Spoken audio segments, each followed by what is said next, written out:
Next concept is your demand paging. Already you know what do you mean by paging and all. As I said you right now, pages are nothing but just like a blocks. Whenever the user or whenever the programmer want to execute his or her code, by that time what he will do, the program or the set of instructions will be given as a source code to the compiler, and based on the working procedure or based on the operation performing, it will be loaded onto the it will be whenever you give the input as a source code, it will be divided into number of blocks. Those blocks will be called as pages. In pages, what you are going to do, it will be a fixed size. Whatever the division will be done, a set of for the set of instructions, it will be of a fixed size, so that you will call it as a paging process. In demand paging, as the name itself indicates, if you are performing the read operation, what happens, you will be requesting for the read set of instructions which will be executed for read operation.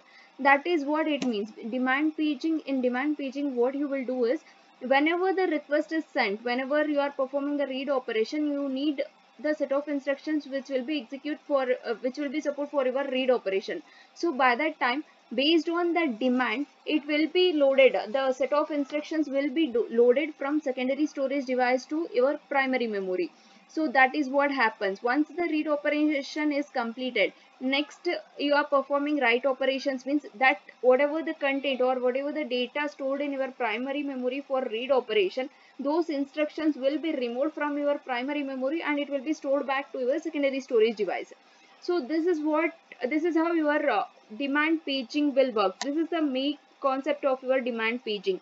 So in your demand paging, uh, it requires that the page map table for each process keep track of each page as it is loaded or removed from the primary memory.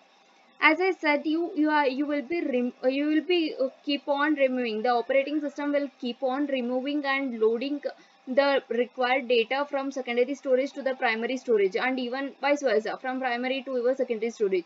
So what happens by the time in demand paging, you have to need in demand paging concept, need to take care of the task which is going to perform. It means which is removed from the primary memory, which is going to load to the primary memory. You have it has to keep track of all such things, so it has to be done. And in the paging will make use of the paging with swapping method will become a demand paging concept.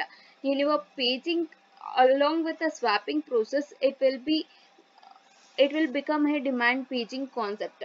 So next is, when user wants to execute a process, user swap a process into a memory. As I said you here, it is just a swapping process. You are removing and loading the content.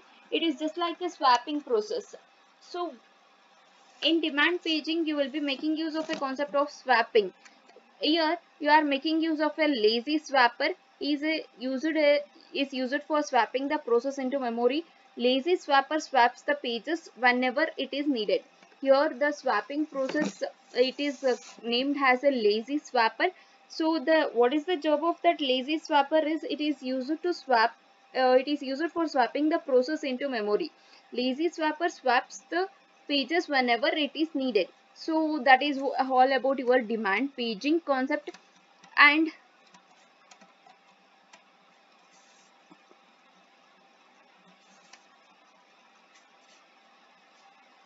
next is your next is working of demand paging. How it will be work, I mean how the demand paging will work. So this is the working procedure of your demand paging. What happens in demand paging is, first, as I said you, all the content won't be present in your primary memory or in your main memory. So by that time, in your demand paging concept, first the program attempts to find a page in your primary memory. If the page is located in the primary memory, then the program will get executed. But what happens if if the page cannot be found in the primary memory, then the page fault occurs. If you're in paging concept, you will be having a two terms mainly. One is page it and another one is page fault.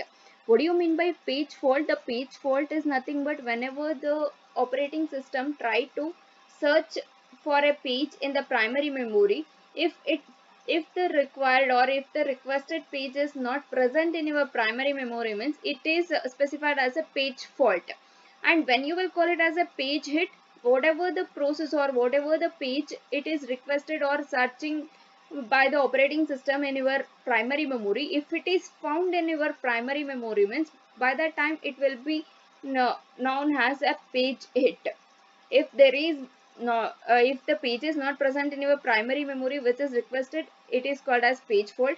If the page is present in your primary memory which is requested by the operating system, it is called as a page hit. So this is these are the two main terminologies you have to keep in mind.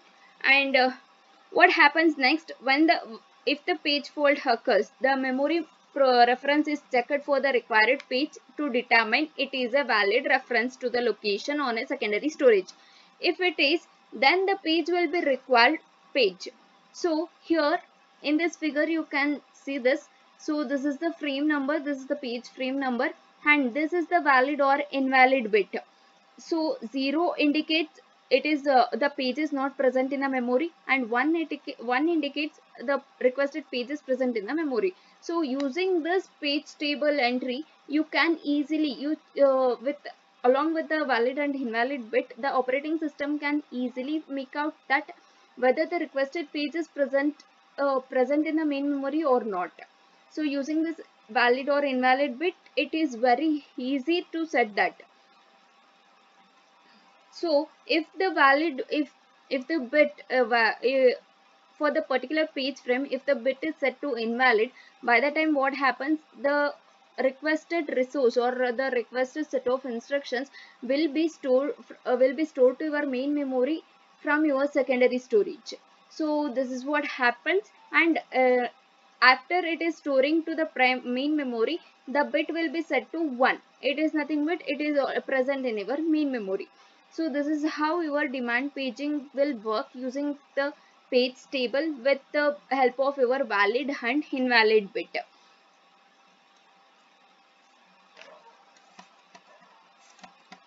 And next is your steps in handling a page fault. How the steps can be handled.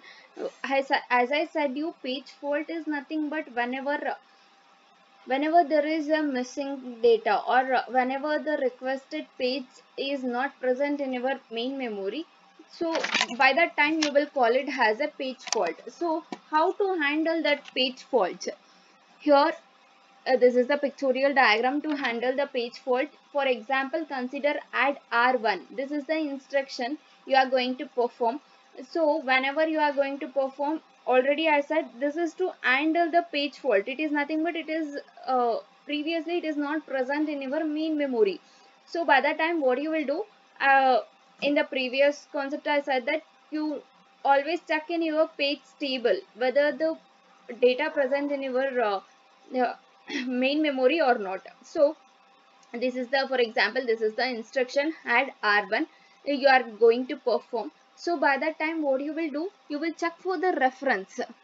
You will check for the reference number which is present in your page table. If it is present, you will be if you will check for the process control box for the present which bit is set, valid or invalid bit for the memory access. If the invalid bit is set, user will terminate the process. If the valid bit is set, then the page is loaded into the memory. Here, if in your page table, if the valid bit is set, by that time what happens, if invalid bit is set, it will get restarted, or it will be, the process will get terminated. If the valid bit is set, what happens, by that time it will send an error message to the operating system, or it will send an message to the operating system by the requested resource.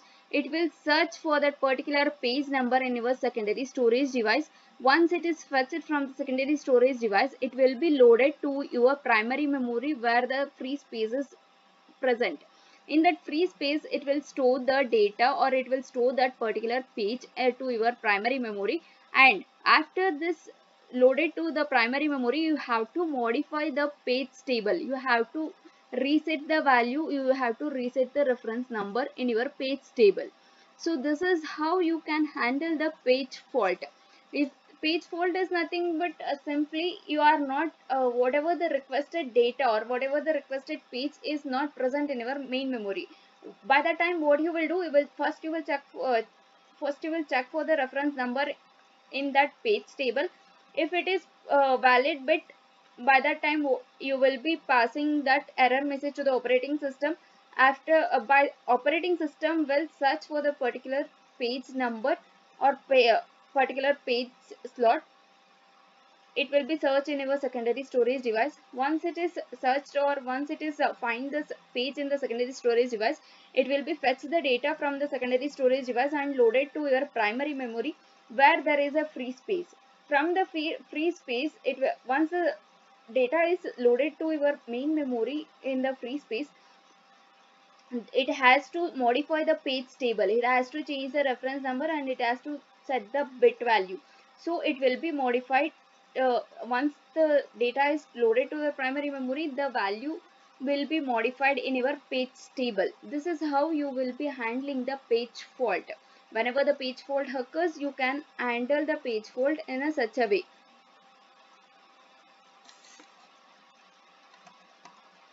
And next is demand paging performance.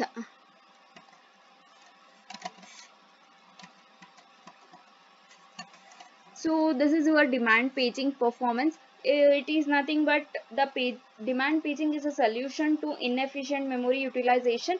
So the performance of the computer system is affected by demand paging. Because what happens, you need to keep on swapping the processes or swapping the contents.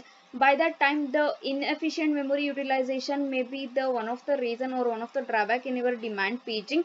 So the performance of the computer affected by your demand paging process. So how you will calculate the performance of demand paging is, there is a formula: effective access time is equal to memory access time. So if there is a page fault, then what you will do, to find out the effective access time, you will be considering the hit rate or hit time. So miss rate is nothing but the fault rate, or how many times the page is not present in your main memory, that is your miss rate.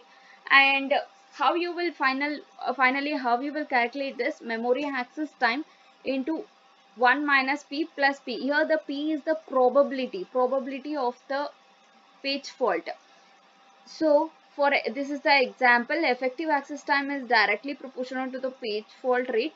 So consider this as an example. Suppose memory access time is equal to 100 nanoseconds, page fault service time is equal to 25 milliseconds, then effective access time is equal to memory access time into 1 minus p plus p star page fault service time. In the further video, in the next video, I will explain you how to calculate the probability for the page fault. While I am solving the problem, I will explain you that how to calculate the probability for the page fault. So here you are calculating the effective time. Memory access time is 100 nanoseconds. So you are just substituting the values here: 100 into 1 minus p plus p star. Here this is 25 milliseconds. It will be taken as 25 milliseconds. So here you are considering this, you are taking out the common thing, the p value. Once it is take out, so this is the final value until you calculate the probability for the page fault. In the next while solving the problem, I will explain you how to calculate the page fault probability and the percentage. So this is how you can calculate the demand page performance. Next is your advantage of your demand paging.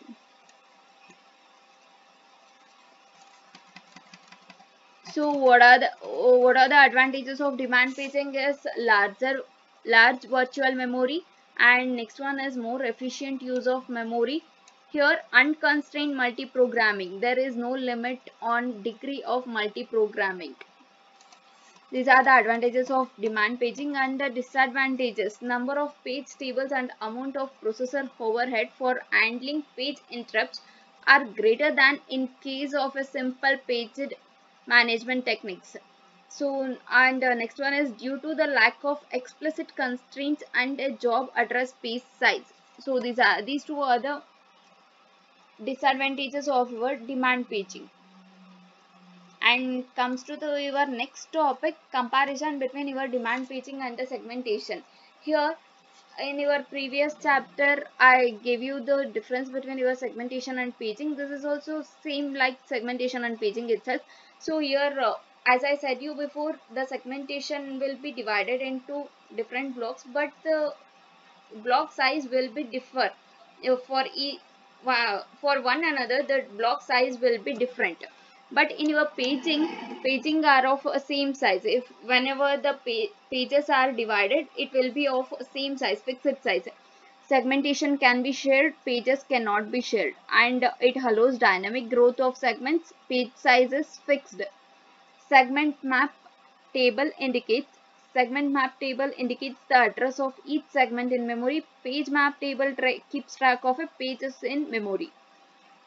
There are two different tables. For segment, it is a segment map table. For pages, it will be a page map table. And next one is segments are allocated to the program while compilation. Pages are loaded in memory on demand. And next one is provides virtual memory. Also provides, both will provide the virtual memory.